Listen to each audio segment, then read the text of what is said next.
Ayan. Hello, hello ulit. Ito po ang inyong host at tingnan ito. This is your host, Trixie Billy 11. And gusto ko lang na panoorin natin itong latest na interview, yung press con ni Yusek Claire. So, kanina ni-live natin, pero gusto kong i-con lang ito na separate siya. Okay, panoorin natin kung ano tong mga sagot ni Yusek Claire tungkol dito sa ICC, warrant of arrest, and other issues. Okay po, panoorin natin and magkomento din po tayo. Thank you very much, Ma'am Annalisa. Okay, tayo po ngayon ay ready na po tumugon sa inyong mga katanungan. Maricel Halili, TV5.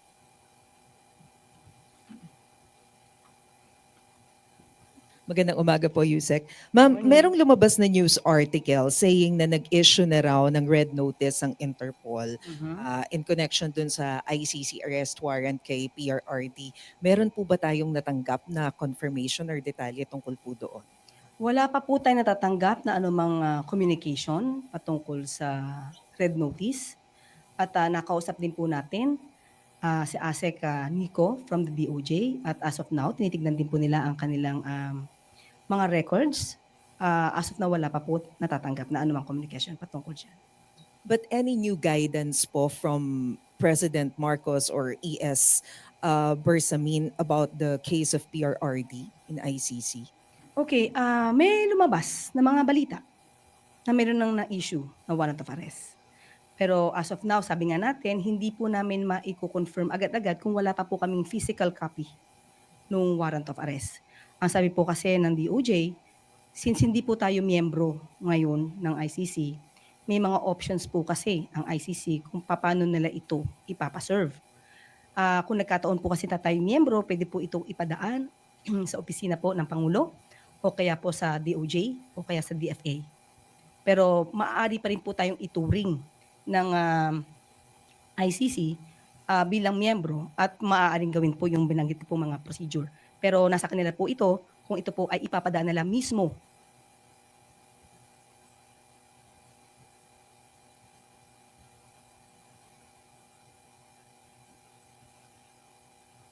Stop muna natin.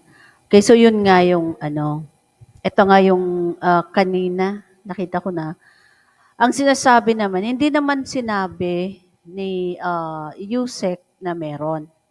At saka pati si Secretary J. Ruiz, wala naman po siyang sinasabi na meron.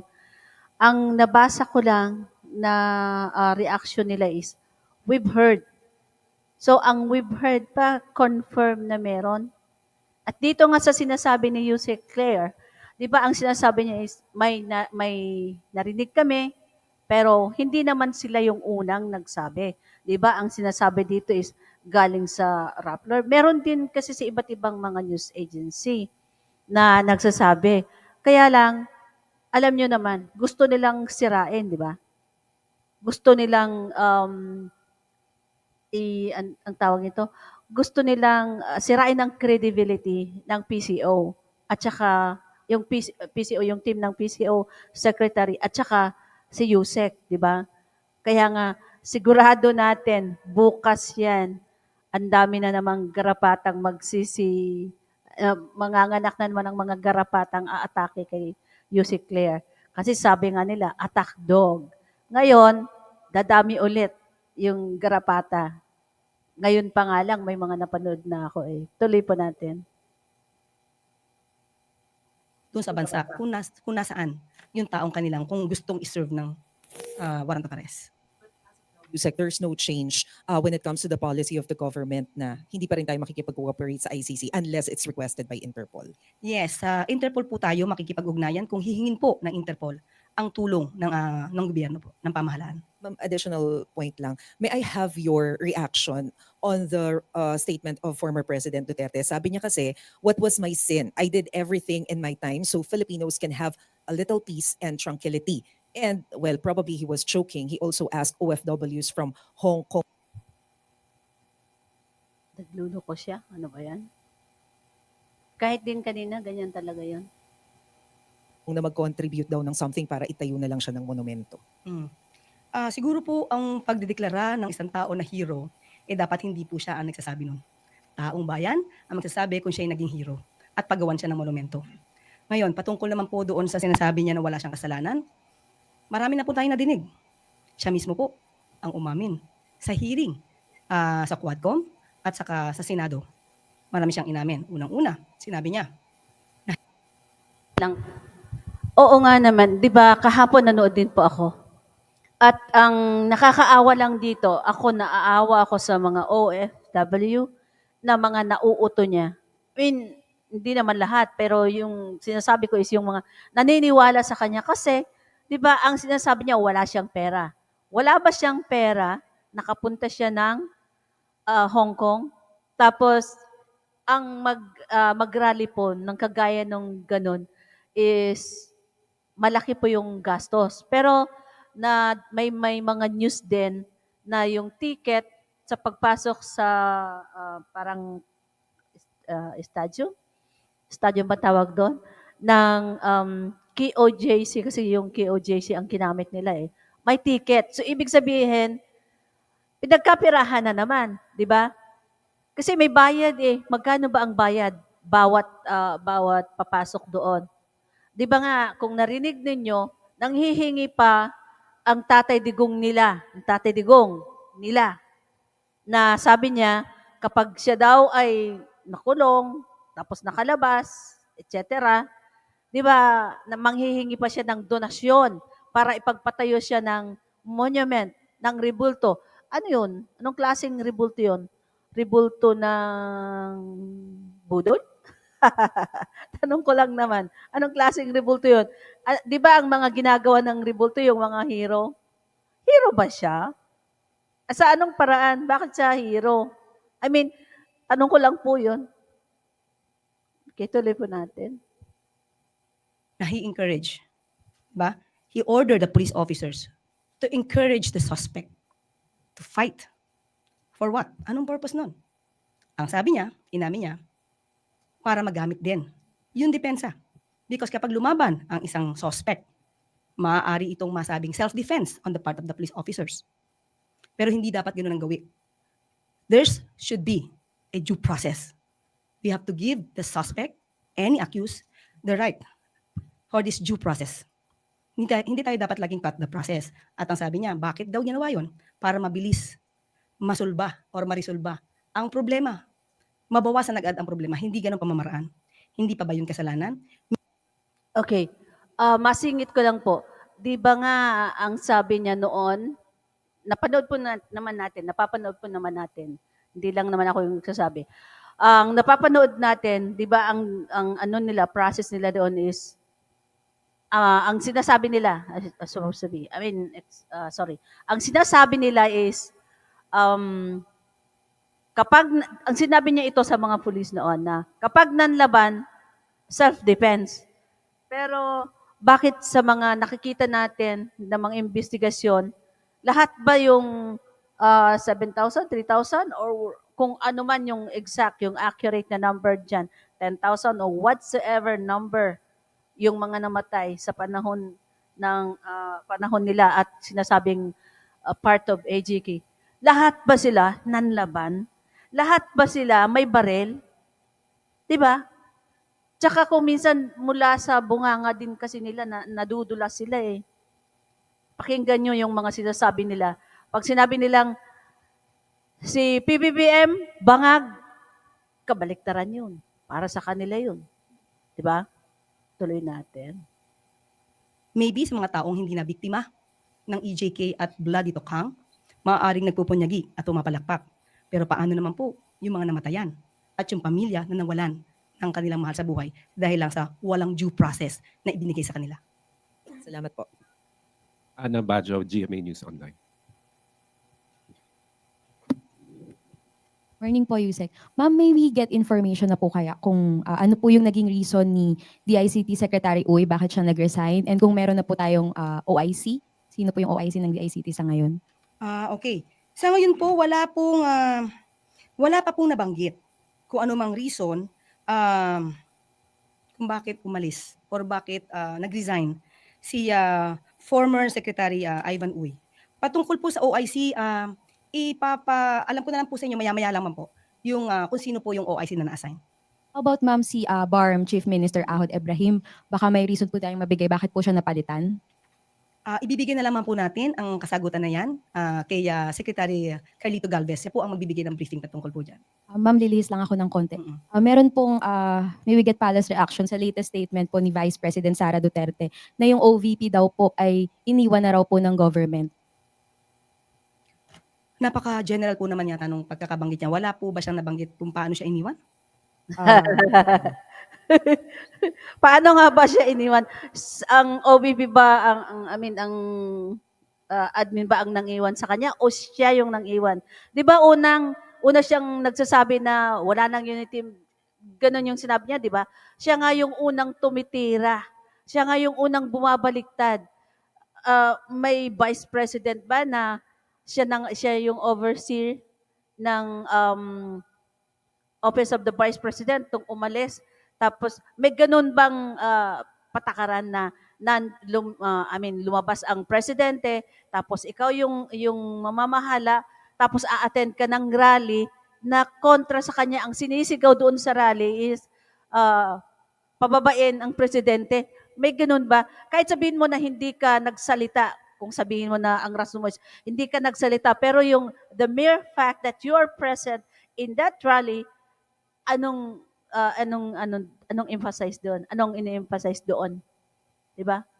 Anong kahulugan o ano ang ini-imply? I'm supposed to be. Ano ang ini-imply noon?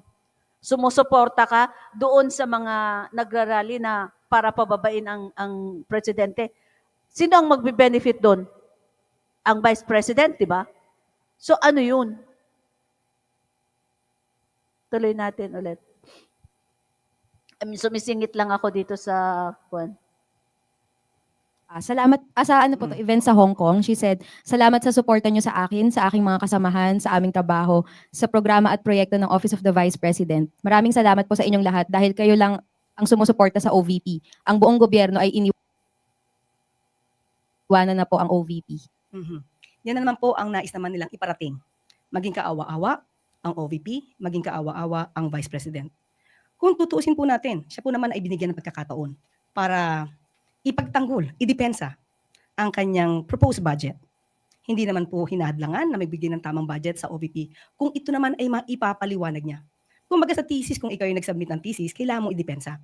Hindi pwedeng sabihin mo sa iyong panel of judges, kayo na pong bahala magbigay sa akin ng grade, basta yan na po ang thesis ko. So wala pong nang iwan sa kanya, baka po siya po ang nang iwan sa gobyerno. Thank you, ma'am. Okay. Ivan Mayrina, GMA Integrated News. In that same gathering, Vice President Duterte said that she is not endorsing any candidates for senator. Dahil na-scam na daw po kasi siya. Nabudol na daw siya, apparently referring to the 2022 elections, kung saan tumakbo sila ni Pangulong then candidate Ferdinand Marcos Jr. under the platform of unity and transparency. Kaya ayaw na daw po niya kasi nabudol daw po siya. Baka sabihin ng mga tao'y mabubudol na naman sila pag nag-endorse siya. Kung hindi po siya nag-endorso, bakit Saglit lang, bago si Yusek. Sabi niya, hindi nambubudol. Sino ba ang totoong budol? Si President BBM ba? Or sila? Di ba nga, kung tutuusin, sila nga yung... Teka, mamaya, sige, si ano na lang muna.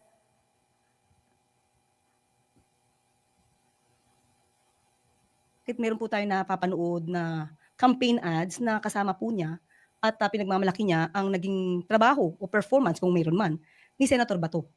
Ano po ba ang maitatawag doon? Siya po ba nagsasabi ng katotohanan dahil meron po siya in-endorse na kandidato? Pangalawa po, kung na-scam po siya ng unity, is it not the other way around? Hindi naman po siguro inakala din ng miyembro o ng mga Ay, nako. miyembro ng unity na mabilis magagastos ni VP Sara. Bakit ganito to? Nag-aana na siya. Naglalag. Yung 125 million pesos na confidential funds in just 11 days. Hindi naman po siguro inisip nila yon. at nagbigay ng tiwala sa kanya. Hindi rin po din siguro inisip ng unit team noon na siya may mga kakilalang assassin. At hindi rin po siguro inisip ng unit team noon na ang gustong continuation, kasi parang meron po sinabi na dapat may continuity, pero hindi rin po papayag ang Pangulo na ituloy po yung sinasabing bloody tokhang at EJK. Maaaring isa po yung sa mga dahilan kung bakit inayawan din ni VP Sara, dahil hindi po lahat ng ginawa ng dating administrasyon ay susundin ng pikit mata ng Pangulo. Thank you. Okay, ito na naman tayo. Tama, narinig ko din po yun, yung sinabi niya na nagagalit siya o hindi siya mag-endorso dahil sabi nga noon, nung kinampanya daw, ang parati nilang sinasabi, nung kampanya daw sinabi na unit team, tapos itutuloy, narinig ko na rin po yan, doon sa nung nagagalit siya na sinabi niya parang sinungaling daw, hindi tinutupad yung mga pangako, hindi tinutupad.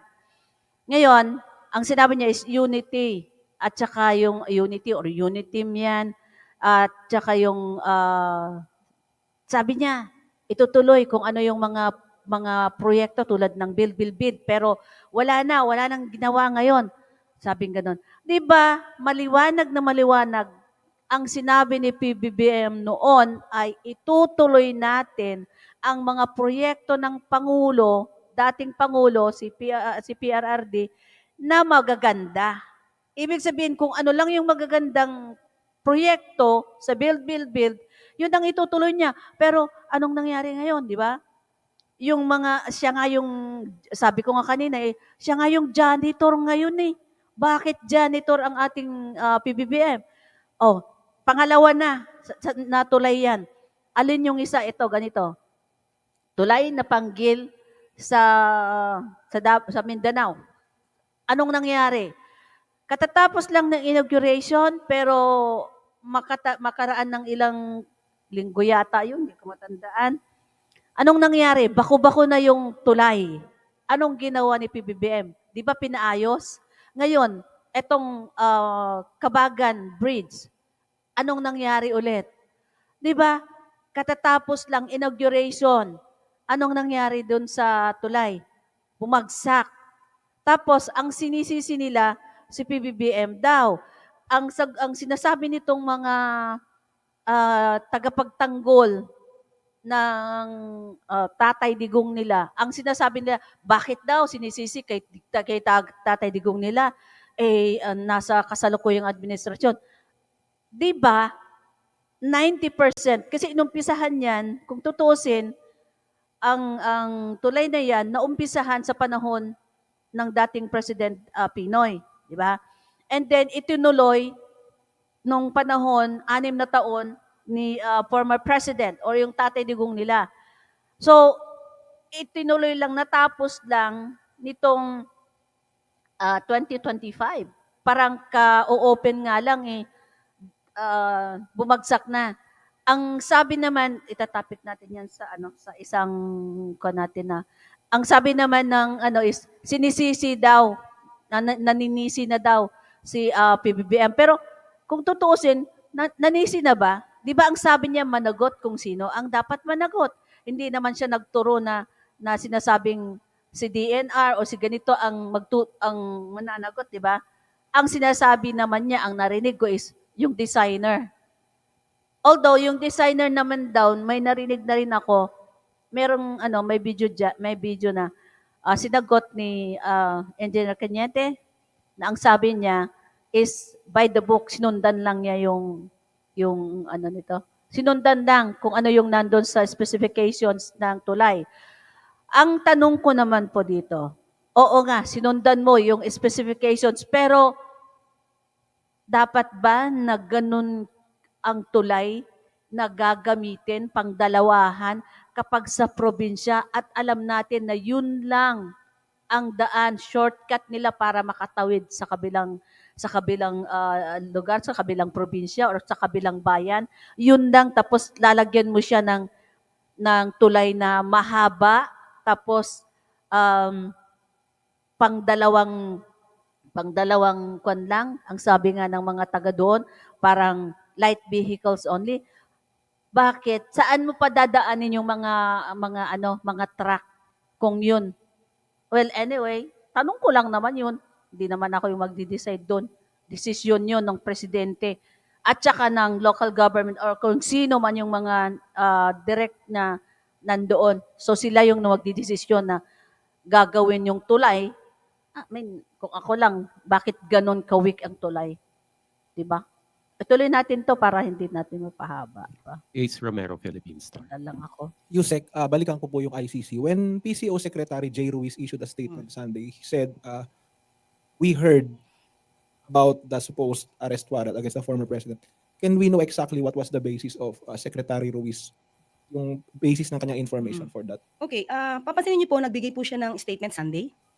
Lumabas na po yung article sa Rappler Saturday night, 10:20 p.m.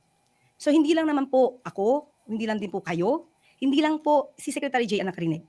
Pati po ang Pangulo, ang dating Pangulong Duterte ang nagsabi mismo na siya'y nakadinig. So hindi naman po pwedeng i-deny Secretary Jay na wala siyang nadinig patungkol sa issuance ng warrant of arrest. So in general po rin, again, yung sinabi niya, dahil marami sa atin ang nakabasa ng article na ito. Kaya sinabi lamang po niya na handa po ang gobyerno na in any eventuality ay action po tayo. Yan lang po ang nais niya sabihin. Okay, so it's based on the article. Wala po tayong primary source or any other info from, say, agencies or external sources like the ICC or Interpol. As of the moment po, wala pa po tayong nakukuhang communication, official communication. Pat kung meron na po tayong official copy, ipapakita po agad namin sa inyo. Regarding his statement, Yusek, that the government is prepared for any eventuality, can you elaborate on those eventualities, including yung na-foresee yung worst case scenario in case this happens? Handa naman po ang law enforcement agencies natin kung ano po ang sinasabi ng batas, kung kinakailangan po na iserve yung warrant of arrest because of the request of Interpol, ano man po ang mangyayari, basta po nasa legal, gagawin po yan ng pamahalaan. So the eventualities would be including arestuhin po yung former president. Kung yan po ang nasa sa batas, gagawin po yan. How about unrest or unrest or baka yung mga posibleng gulo na Ay. idulot nito, handa rin po. Opo, Kasama po yun sa senaryo. pipigilan po natin magkagulo. Ang gagawin lamang po talaga natin ay kung ano yung naaayon sa batas. So, kung tayo naman po, ito naman din po ang pakiusap natin, kung mangyayari po ito, yung mga tao, ang taong bayan, kung sino man yung mga supporters, makinig na lang po kayo kung ano yung sinasabi ng batas.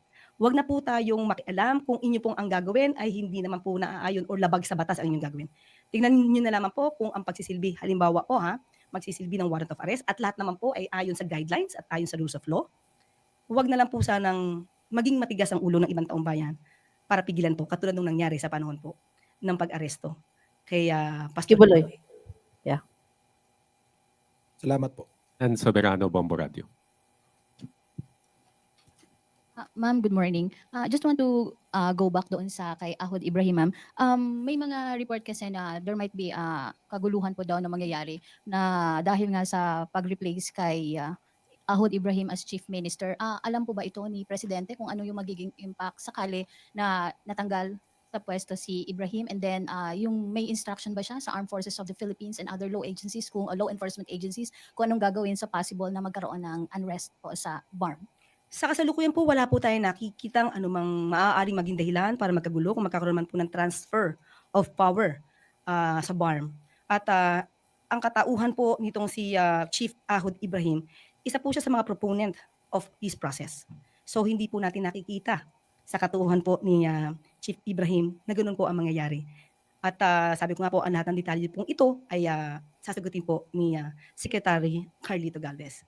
On other issues, ma'am, reaction lang from the palace. Representative Robert Ace Barbers urged Malacanang to also conduct an investigation on alleged granting lease to at least 85 Chinese-owned firms by certain LGUs at mag-ooperate sila at ina-exploit ang coastal waters and agri-land sa Bataan, Zambales, and Pangasinan. So accordingly, nakaka-apekto po ang kanilang operasyon sa kabuhayan po ng mga local fisher folks. Mhm. Alam po ba ito ng Malacanang, ma'am? Sa ngayon po, Okay, dyan na po natin puputulin ito dahil nag-live naman po tayo kanina. And again, this is your host, Trixie Valley 11. See you on my next live. Thank you.